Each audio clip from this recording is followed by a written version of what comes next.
ఒకప్పుడు జగన్మోహన్ రెడ్డి అన్నాడు చూసారా అండి, చంద్రబాబు నాయుడు మా వెంట్రుకు గొడబేకలేదని. ఇప్పుడు మేము చెబుతున్నాం వాడు పుట్టోలు కాదు కదా, వాడు ఏది తీసుకున్నా కూడా మా వెంట్రుకు గొడబేకలేడు. వాడు రావాలి. ఇప్పుడు కృష్ణరాజు గారు కానీ శ్రీనివాసరావు కానీ వచ్చి ఇక్కడికి వచ్చి క్షమాపణ చెప్పాలి. ఎస్ఐ గారికి అందరికీ చెప్తున్నాం మేము ఒకటే, సార్ మీరు అరెస్ట్ చేసి మా నుంచి వాళ్ళని కాపాడొద్దు, దయచేసి ఇక్కడికి తీసుకొచ్చి అమరావతి మహిళలకు అప్ప చెప్పాలి. మీరు అప్ప చెప్తేనే మీ మీద మాకు గౌరవం అభిమానం. ఇప్పుడు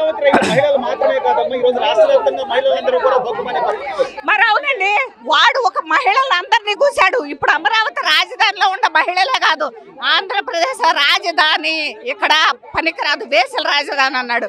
ఇప్పుడు అమరావతి కదండి రాజధాని. రాజధానిలో ఎంతమంది ఉంటే అంతమందిలో వేసలేనా? ఈడికి వేసేలా కనపడుతున్నారా? దాంట్లో ఈడు పెళ్ళ ఉంది, ఈడు ఓంధ్ర భారతీ రెడ్డి ఉంది.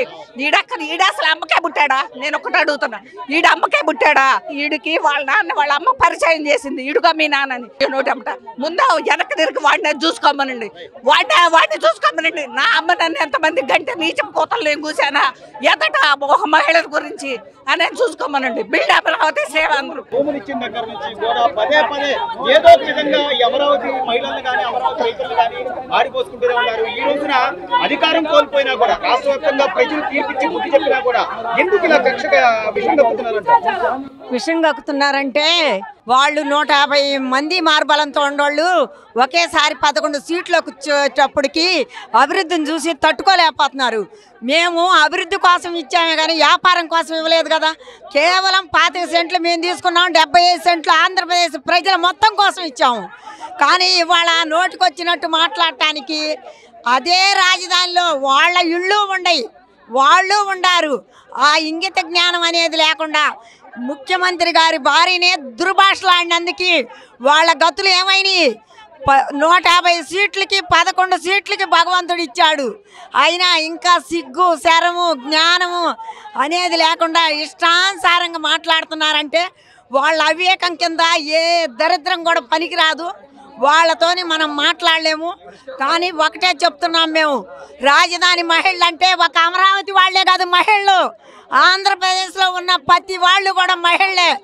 ఆ మహిళలు ఉధృతం చేస్తాము. ఈడి ఛానల్ ఎక్కడుండా ఈ కృష్ణరాజు అంట, ఆ కృష్ణరాజుకి ఏం పని? అమరావతిలో నీకేమైనా సెంటు భూమి ఉందా? నువ్వు అమరావతిని ఎత్తడానికి నీకేమి అర్హత ఉందని నువ్వు మాట్లాడావు. నీ అర్హత లేని కాడ నువ్వు మాట్లాడావంటే అందుకని చెప్పి మేము ఒకటే చెప్తున్నాం, నువ్వు రావాలా ఇక్కడికి, మాకు క్షమార్పణ చెప్పాలా. మేము దేంట్లో తగ్గము. జై అమరావతి. అంటే అమరావతి రైతుల్ని కానీ అమరావతి మహిళల్ని కానీ ఈ రోజున ఇంతగా తోలనాటం వెనక జగన్మోహన్ రెడ్డి గారు ఖచ్చితంగా ఉన్నారు అనేది మీరు ఆరోపిస్తున్నమాట. ఏం చెప్తారమ్మా? ఇప్పటికి కూడా ఆయన ఎక్స్ వేదిక కేవలం అరాచక పాలన జరుగుతుంది, కావాలని అందరిని అరెస్ట్ చేస్తున్నారు, ఇది అన్యాయం అని చెప్పి ఆయన మాట్లాడుతారు. జగన్మోహన్ రెడ్డి గారు కావాలని ఎవ్వరూ అరెస్ట్ చేయరండి. నువ్వు చేసిన పాపాల చిట్టా మొత్తం ఉంది. నీవు 5 ఏళ్ల ప్రభుత్వంలో ఉన్నప్పుడు నువ్వు చేసిన పాపాల చిట్టా మొత్తం ఉంది. ఆడలేదు, చిన్న లేదు, పిల్ల లేదు, ఎవరిని చూస్తే వాళ్ళని కొట్టి పోలీస్ స్టేషన్లో తీసుకుపోయి ఎన్ని తిప్పామో మాకు తెలుసు. పడినాలో మేము బాధపడ్డాం. 5 ఏళ్ళు బాధపడి ఇప్పుడు మమ్మల్ని వేసులు అయ్యి వెతగారిస్తుంటే మేము ఎందుకు ఊరుకుంటామండి? నీ తల్లి నీ చెల్లిని నువ్వు అనుకో, నీ ఇంట్లో నీ చెల్లిని అనుకో, నీ చెల్లిని అనుకో, నీ కూతురు అనుకో. భారతదేశంలో ఆడాలంట నువ్వెవరు? అసలుకి నువ్వెంత, నీ బతికెంత?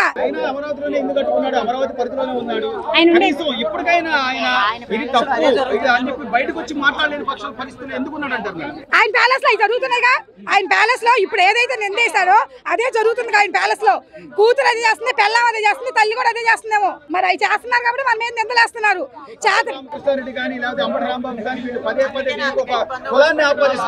అసలు కులాలను ఎవరైనా ఆపాదించారు? కులాలు ఏంటండి? మాకు కులాలు గుడ్డు పెడుతున్నాయా? కులాలను ప్రత్యేకించే ఆ మాట అడిగితే చెప్పు తీసుకొడతాం అందరం. ఎందుకు కులాలతో మాకు సంబంధం లేదండి. మేము అన్యాయంగా ఎవరి జోలికి వెళ్ళము. మా యొక్క జోలికి ఎవరన్నా వస్తే మాత్రం మేము ఊరుకోవు. భూములు ఇచ్చి కూడా పండుగల పబ్బాలు లేకుండా కేవలం దీక్ష శిబిరాలకి అంకితం అయిపోయినా ఇప్పుడు ప్రజలు తీర్పిచ్చినా కూడా ఇదే పద్ధతి. ఆయన ఈ 5 సంవత్సరాల నుంచి ఎప్పుడు ఎక్కించుకుని ఉన్నాడండి మమ్మల్ని. రోడ్డు ఎప్పుడు ఎక్కించుకుని ఎప్పుడు ఇంట్లో ఉంచాడు? మేము భూములు ఇచ్చిన పాపానికి ఎప్పుడు 5 సంవత్సరాల నుంచే రోడ్లే ఉన్నాం కదా. పాపాలు లేవు, పుణ్యాలు లేవు, పండగలు లేవు, పిల్లలు లేవు, చుట్టాలు లేవు, సెలవులు లేవు, ఏమీ లేవు. మాకు ఎట్టా కొట్ట మేము పార్టీ గెలిపించుకొని మేము మా బాణాన్ని మేము పనులు చేసుకుంటుంటే ఇలా కూడా చేసుకోనీయకుండా ఇళ్లలో ఉండాలని బయటకు తీసుకొచ్చాడంటే మళ్ళీ ఇవాళ ఎందుకు తీసుకొచ్చాడు బయటికి? ఆ రోజు 5 సంవత్సరాల నాడు బయట తీసుకొచ్చాడు 3 రాజధానులని. ఇవాళ వేసులని బయట తీసుకురావాలని పని ఏంటి అసలుకి? ఎవరు వేసులు? మీ ఇంట్లో వాళ్ళు వేసలా, మేము పక్కాళ్ళు వేసలా? మిమ్మల్ని కన్న అమ్మ, మిమ్మల్ని కన్న మీ తోడు పుట్టిన వాళ్ళు వాళ్ళందరూ అయితేనే కదా మేము అవటానికి. అందరూ కూడా ఆంధ్ర రాష్ట్రంలో మొత్తం ఆడవాళ్ళు ఉన్నారు కదా, అమరావతిలోనే కదా, లేదు కదా ఆడవాళ్ళు మొత్తం ఆడవాళ్ళు ఉన్నారు కదా. కనీసం అంటే ఇప్పటికైనా క్షమాపణ చెప్తున్నాం అని చెప్పి శ్రీనివాస్ గారు చెప్తున్నారు. అసలు కృష్ణరాజు ఎక్కడ ఉన్నాడో తెలియట్లేదు. ఇప్పటికైనా యాజమాన్యం ఏదైతే ఆ సాక్షి టీవీకి సంబంధించిన యాజమాన్యం ఒక ప్రకటన చేసే అవకాశం అసలు ఆయన అనకపోతే భయం ఎందుకండి? తను జగన్మోహన్ రెడ్డి దాచి పెట్టాడు వాళ్ళని. ఆయన ఇప్పుడు వాళ్ళు అనకపోతే ఇప్పుడు వాళ్ళు బయటకు ఎందుకు రారు? ఎందుకు కనపడరు? వాళ్ళు అనిపించావు, నువ్వు పక్క దాసేసావు. ఎందుకు అనిపించాలి అసలుకి? మేమేం పాపం చేసుకున్నాం? భూములు ఇచ్చిన చేసిన పాపం, ఆంధ్ర రాష్ట్రం బాగుండాలని ఇచ్చిన దానికి పాపం మేము చేసిన పాపం. ఇప్పుడు గుర్తొచ్చిందా చంద్రబాబు గారిని అరెస్ట్ చేసిన రోజు? 60 ఏళ్ల వయసు వచ్చింది. సరే 60 ఏళ్ల వయసు వచ్చినాడికి ఆడవాళ్ళని ఏం మాట్లాడాలో తెలీదా? మా వయసు బిడ్డలు ఉండే ఉంటారుగా. 60 ఏళ్ళు వచ్చినాడికి మాకు 40 ఏళ్ళు కూడా రాలేదండి. మా వయసు వాళ్ళు ఆయనకు బిడ్డలు ఉండే ఉంటారుగా. కొడుకులో, కోడల్లో, కూతుళ్ళో, అల్లుళ్ళో ఎవరొకళ్ళు ఉండే ఉంటారుగా. ఆయనకు తోడబుట్టిన వాళ్ళు ఉండే ఉంటారుగా. తల్లి ఉండే ఉంటదిగా. 60 ఏళ్ళు వచ్చినాయి అని ఇవాళ నీ దగ్గరకు వచ్చేటప్పటికి నీ వయసు నీకు గుర్తొచ్చిందా? మమ్మల్ని మాటలు అనిపించేటప్పుడు నీ వయసు నీకు గుర్తు రాలేదా? అప్పుడు చిన్న పిల్లోడివా? తెలిసి తెలియని వయసా నీకు? అప్పుడు ఆ మాట ఎందుకు అనిపించావు? ఆ మాట అనిపించేటప్పుడు నీ 60 ఏళ్ల వయసు ఎక్కడ పెట్టావు? అది చెప్పు ముందు. 60 ఏళ్ల వయసా? 60 ఏళ్ల వయసు నోటికి ఏం మాట్లాడాలో తెలీదా? ఎదటాడు ఏం మాట్లాడుతున్నాడో మాట్లాడించో కాదో తెలీదా? నీ వయసు నీకు తెలిసినప్పుడు నువ్వు మాట్లాడేది కూడా తెలియాలయ్యా. కొమ్మినేని శ్రీనివాస్ కేవలం కమ్మ సామాజిక వర్గానికి సంబంధించిన వ్యక్తి. ఆయన చంద్రబాబు నాయుడు పొగడ్డ కాబట్టి ఆయన అరెస్ట్ చేస్తున్నారని చెప్పి మాట్లాడుతున్నారు.